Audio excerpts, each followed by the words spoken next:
I got 3 DVDs and 2 Blu-rays from this store called the Music Factory, which is located in the French Quarter in New Orleans, Louisiana, which is where I was vacationing for a week. I had a pretty fun time back there, so yeah.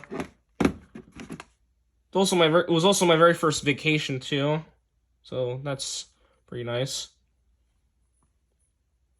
In Canada, this was released on DVD by Alliance Atlantis.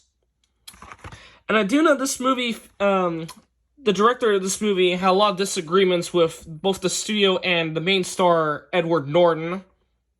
His cut of the movie was 94 minutes, while Edward Norton's cut of this movie was over 2 hours. And it was Norton's version that ended up getting released instead. And Tony Kaye has since disowned this movie, which had actually negatively impacted his directing career. This is also my first New Line Home Video Snapper Case DVD, and these are pretty hard to find. I believe this got an R in Canada, if I'm not mistaken. This is the first film in the Free Flavors Cornetto trilogy. I do have Hot Fuzz on DVD, which that's the Canadian release from Alliance Atlantis. Well, this is the US release from Universal. Rogue Pictures movie, Call Me a Studio Canadian working title. Not only US, but also the UK and France. And I've seen this movie on Crave, and this was an awesome movie. I'm definitely got to give this a rewatch at some point. Now here's the last DVD. Columbia Pictures movie.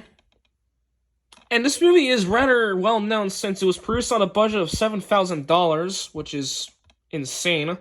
It's also listed in the Guinness World Record as being the lowest budgeted film to gross $1 million in the box office. And this was Robert Rodriguez's directorial debut. Just like American History X, this also got an R in Canada.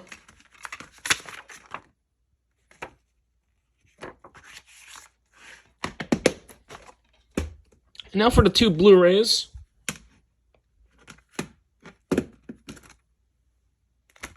New Line Cinema movie released by Warner Brothers.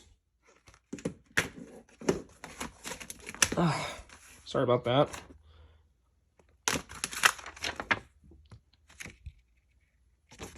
This code expired on December 31st, 2019. Although I have heard that some of these codes, even though they're expired, they for some reason still work.